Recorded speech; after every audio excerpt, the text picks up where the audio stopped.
अस्सलाम वालेकुम रहमतुल्लाहि व बरकातहू।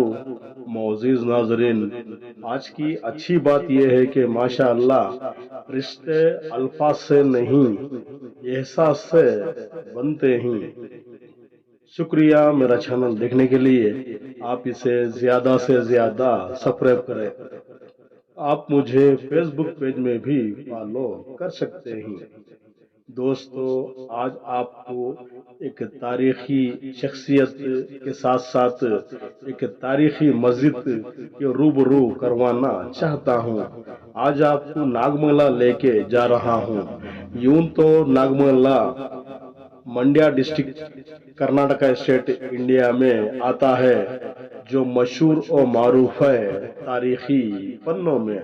माशाअल्लाह, आज आपको घर बैठे मक्का मस्जिद की बुनियाद के साथ साथ इस मस्जिद के बानी की तारीख रूबरू करवाना चाहता हूँ।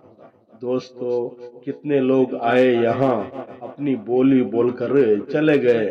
रहो तो फूल की तरह, बिखरो तो खुशबू की तरह। इस मस्जिद की बुनियाद 1960 से लेकर 1960 तक ये मस्जिद बनाई गई। इस मस्जिद के बानी खाजी अलहाज मोहम्मद अब्बास साहब ने की, जो 1899 में पैदा हुए। आपकी वफात 1994 में आपकी वफात नागमंगला में हुई। माशाअल्लाह, ये नागमंगला की मशहूर और मारूफ मस्जिद है और ये तीसरी मस्जिद है। यहाँ पर 3 गेट लगाए हुए हैं। माशाअल्लाह, एक छोटी सी मस्जिद यूं तो गांव के बीच की सतह में रहने की वजह से यहाँ पर नमाजियों की तादाद ज्यादा रहती है। ये देखिए, वक्त किसी का इंतजार नहीं करता। गया वक्त फिर हाथ आता नहीं, जमाने को कोई पताता नहीं। जागना है तो जाग लो अफलाक के तले, वरना पछताना पड़ेगा ये खाक के तले। माशाअल्लाह, इस वक्त इस मस्जिद के बानी खाजी अलहाज मोहम्मद अब्बास साहब, जो पानी की जहाज में जाकर हज भी इन्होंने किए गए थे। माशाअल्लाह, ये पहला गेट है इस मस्जिद का। आपको इसका बेसमेंट और जो खिड़की के ऊपर बाल से बारीक काम किया गया है, उस पर रंग भरकर इस मस्जिद को दुल्हन की तरह सजाए हुए हैं। माशाअल्लाह, ये देखिए, मस्जिद तो 3 सब की है मगर छोटी है। दुआएं कबूल होने की जगह, इत्मीनान की जगह, इसलिए आप हर वक्त नमाज अदा करना पड़ता है। वक्त के साथ साथ नमाजियों की तादाद बढ़ने की वजह से सामने के अहाते में इस मस्जिद को बढ़ा दिए गए हैं। पास ही में आपको एक छोटा सा बाग दिख जाएगा बआसानी से। जगह तो एक है, यहाँ पर पपाई का पेड़, गुलाब के फूल, रामफल का पेड़, अनार का और कुछ सब्जी यहाँ पर डाले हुए हैं। इससे अंदाजा अ, लगता है कि फलदार के नसीब में थे पत्थर के चोट खाना। ये हौसला अफजाई नहीं तो और क्या है। फूल यूं ही नहीं खिलते चमन में, फूल यूं ही नहीं खिलते चमन में, बीच को दफन में होना पड़ता है। इंसान इस छोटे से बाग को देखकर हर लम्हा, हर घड़ी अल्लाह ताला का शुक्रगुजार होना पड़ता है, क्योंकि ये जिंदगी छोटी सी है। मौत कब कहाँ कैसे आ जाए ये किसी को पता नहीं है, क्योंकि आगा अपनी मौत का कोई बशर नहीं। लाए थे सामान 100 बरस का, पल की खबर नहीं। पास ही में एक पानी का टंक लगा हुआ है। यहाँ पर ठंडे पानी के साथ साथ गर्म पानी भी आप इस्तेमाल कर सकते हैं, क्योंकि पानी पानी कर गई वो सिकंदर की बात, तू झुका औरों के आगे, न तन तेरा न मन तेरा। सामने के हाथे में वहां पर एक वजू खाना भी लगाया हुआ है। आप वजू के साथ साथ मस्जिद में दाखिल होंगे तो बेहतर है। ये भी तीसरा गेट है मस्जिद का, جو مسلم بلاک سے ملتا ہے۔ یہ دیکھیے سامنے کے جو بھی پلر بنائے گئے ہیں یہ آبادی کے لحاظ سے مسجد بڑھا دی گئی ہے ماشاءاللہ۔ اس پر سونے کا رنگ بھر کر ایک دلہن کی طرح سجائے ہوئے ہیں۔ اس لیے گھروں کے ساتھ ساتھ یعنی پاکی آدھا ایمان ہے، اس لیے اپنی زندگی میں گھروں کے ساتھ ساتھ جہاں جہاں مساجد ہیں اسے بھی پاک و شفاف رکھنا پڑتا ہے۔ اس کے ساتھ ساتھ زندگی کی آخری جگہ یعنی مکانات بھی پاک و شفاف رکھنا پڑتا ہے، یعنی قبرستان بھی پاسی کے پاک اور شفاف رکھنا پڑتا ہے ماشاءاللہ۔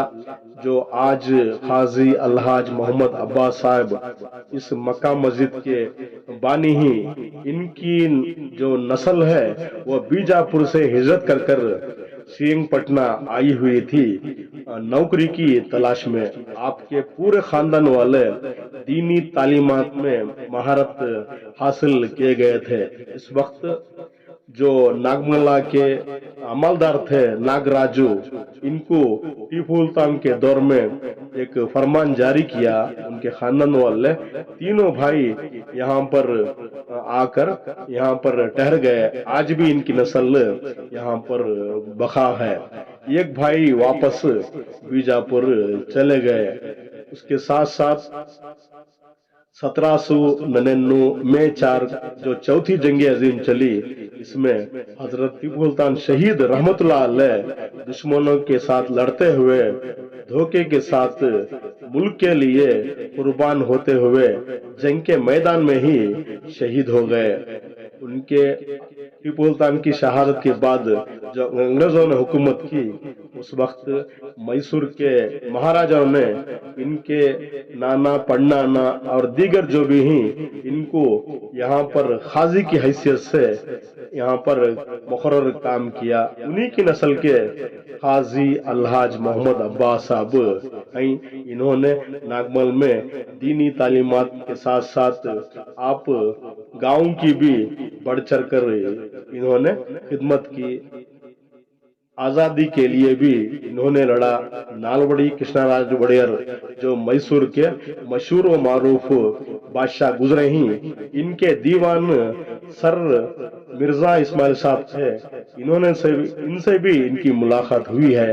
جب آپ یہاں پر 1920 میں جو ایک ڈسپنسری ناگملا جو آج ایک اسٹیشن تھا وہاں پر بنائی گئی تھی، اس وقت مرزا اسماعیل کے ساتھ آپ بھی وہاں شامل ہوئے اس ڈسپنسری کی افتتاح کے لیے۔ اس کے ساتھ ساتھ انہوں نے یہاں پر ایک کنزیومر سوسائٹی اس میں بھی حصے دار بن کر خدمت کی اور کاؤنسلر بھی ہوئے، اور ناگملا کے جو منسپل ہے اس میں پریسیڈنٹ ہو کر بھی قوم و ملت کی انہوں نے دل لگا کر انہوں نے خدمت کی۔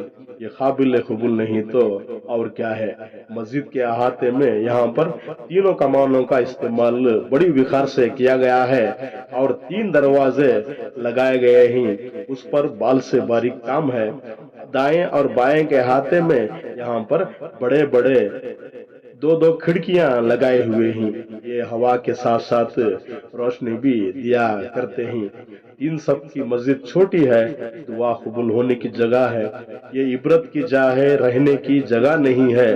یہ عبرت کی جا ہے، رہنے کی جگہ نہیں ہے۔ کتنے لوگ آئے یہاں اپنی بولی بول کر چلے گئے، اس لیے اس چھوٹی سی زندگی میں رہو تو پھول کی طرح، بکھرو تو خوشبو کی طرح۔ ماشاءاللہ مسجد چھوٹی ہے، پیاری ہے، اس لیے نماز قائم کیجئے۔ ایسے شخصیت ناگملا میں کوئی نہیں دیکھا گیا، یہ تو مشہور ہو گئے اور اللہ بھی ان کے ہر کام پر ناز کرتا ہوگا ماشاءاللہ۔ مسجد کا اندر کا احاطہ دکھا رہا ہوں ماشاءاللہ۔ مسجد چھوٹی ہے، اس لیے نماز اطمینان سے پڑھیں گے تو بہتر ہے، کیونکہ नमाज ही बेहतर साथी है, आपको खबर से हश्र तक, हश्र से जन्नत को लेके जाती है। इस छोटी सी जिंदगी में शख्स बनने से कोई फायदा नहीं है। शख्सियत बनकर जाएंगे तो लोग भी आपकी खबर का पता पूछकर वहां पर दुआ करने के लिए आ जाएंगे। इसलिए छोटी सी जिंदगी में शख्सियत बनकर जाएंगे तो बेहतर है। ये देखिए सामने का इमामत की जगह, इमाम साहब की जगह दिखा रहा हूँ। माशाअल्लाह ऊपर की सतह में कारनिस बनाए गए हैं। मस्जिद छोटी है मगर सुकून है, इत्मीनान है। इसलिए नमाज कायम कीजिए। सजदे में अगर इश्क हो तो नमाज में मजा आता है। खाली सजदों में तो दुनिया नजर आती है। लोग कहते ही सिर्फ फर्ज अदा करना है, ऐसा लगता है रब से कर्ज लिया हो जैसे। तेरा सजदा तुझे काफिर ना कर दे इकबाल, तेरा सजदा तुझे काफिर ना कर दे ए इकबाल। तू झुकता कहीं और सोचता कहीं और। इसलिए जब भी आप नमाज पढ़ने जाते हो, इत्मीनान के साथ, सुकून के साथ नमाज अदा करेंगे तो ऐ नवाइश होगी। नमाज के साथ साथ हुकूकुल बात के बाद हर इंसान हुकूकुल्लाह भी होना पड़ता है। छोटी सी जिंदगी है। ये देखिए पानी के जहाज में ये हज भी किए गए हैं। माशाअल्लाह ऊपर की सतह में जो दो मीनार वहां पर खदीम मीनार हैं, इसका ऊपरी सतह आपको दिखा रहा हूँ। इन मीनारों पर भी बाल से बारीक काम किया गया है। माशाअल्लाह आखिर अलहाज काजी मोहम्मद अब्बास साहेब में क्या क्या खूबी लिखी हुई थी, ये तो खुदा जाने, खुदा की कुदरत जाने। आप नागमला के मशहूर और मारूफ काजी बनकर इस दुनिया से चले गए। आपने कई दुल्हा के लिए निकाह ख्वानी भी आप ही के हाथ से की गई। माशाअल्लाह आप देखिए खिदमती किस किस अंदाजे किए, ये तो खुदा ही जाने। और उसके साथ साथ आप काउंसलर भी हुए, आज़ादी के लिए भी इन्होंने हिस्सा लिया। उसके साथ साथ प्रेसिडेंट यानी उस दौर की म्युनिसिपल में आप प्रेसिडेंट होकर भी कौम की इन्होंने बड़े अंदाज से खिदमत की। आपका नाम क़यामत तक बड़े एहतराम से नागमला वाले तमाम आम लिया जाएगा। आप नागमला के एक बहुत बड़े काजी बनकर इस दुनिया से चले गए। इसलिए आपके कारनामे बखा ही। माशाअल्लाह ये देखिए ऊपर की सतह में जो दो मीनारें हैं, इनकी रूबरू आपके सामने कर रहा हूँ। छोटे ही नक्शदार भी हैं। वक्त के साथ साथ यहाँ के जिम्मेदारों ने इस पर रंग भरकर एक दुल्हन की तरह सजाए हुए हैं। माशाअल्लाह ऊपर का सतह में दिखा रहा हूँ। आप एक बाहर से यानी बीजापुर के आपके पुरखा यहाँ पर हिजरत की श्रीरंगपटना से आप नागमला आए। उनके हिस्से में अब्दुल गफूर साहब जो आपके वालिद भी काजी की नौकरी यहाँ पर करते थे, उस उनके फर्जंद आप ही, आपको भी मैसूर गवर्नमेंट ने काजी की हैसियत से यहाँ पर एक इज्जत अफसाई की। आप कौम और मिल्लत की खिदमत करने के साथ साथ यहाँ पर कई शोबे में भी आप हिस्सा लिए। कंज्यूमर जो सोसाइटी है आज की मुस्लिम सोसाइटी, इसमें भी आप बुनियादी एतबार से आप इसमें काम कर चुके हैं। आप शख्स नहीं, शख्सियत बनकर इस दुनिया से चले गए। इसलिए किसी शायर ने कहा, बाग उजड़े फूल बचे, बाग उजड़े फूल बचे, इंसान मरे औसाफ बचे, इंसान मरे औसाफ बचे। आपके ये दौर में यहाँ पर कई काबिल काम हुए। ऊपर की सतह में ये देखिए कुछ पीपल के पेड़ उग रहे हैं। ये मस्जिद को डैमेज जरूर करते हैं। इसलिए वहाँ के जिम्मेदारों से मैं आजिज़ाना गुजारिश करता हूँ कि वो पेड़ फौरन कटवा दिया जाए ताकि मस्जिद को डैमेज होने से बचाया जा सकता है। یہ دیکھیے اوپر کی سطح میں چونے کا گارا مٹی کے اینٹ ڈال کر یہ میناریں بنے گئے ہیں جو آج بھی وقت کے ساتھ ساتھ رنگ بھرنے کے ساتھ ساتھ اس دور کی کاریگری اور مقبولیت زمانے والوں کو دکھا رہی ہے۔ اس لیے دوستو، حاجی الحاج محمد عباس صاحب اس وقت نہیں ہیں، جو کام کیے گئے ہیں یہ قیامت تلک بقا رہیں گے انشاءاللہ۔ پاسی میں ہمارے والد محترم محمد صالح صاحب جو 2019 میں اس دنیا سے گزر چکے، یہ ناگملا کا مشہور و معروف قبرستان ہے جسے جلمٹ بھی کہتے ہیں۔ پاسی میں آپ قاضی الحاج محمد عباس صاحب جو 1994 میں اس دنیا سے گزر چکے، پاسی میں ان کی اہلیہ مہرالنساء، ان کی بھی مزار دکھانے کی چھوٹی کوشش کرتا ہوں۔ آپ جب بھی جاتے ہو یہاں پر تھوڑا وقت رک کر ان پر درود پڑیں گے تو بہتر ہے۔ یہ دنیا عبرت کی جا ہے، رہنے کی جگہ نہیں ہے۔ ماشاءاللہ، شخص نہیں دوستو، شخصیت بن کر اس دنیا سے جائیں گے تو اللہ بھی ناز کرے گا۔ جزاک اللہ خیرہ۔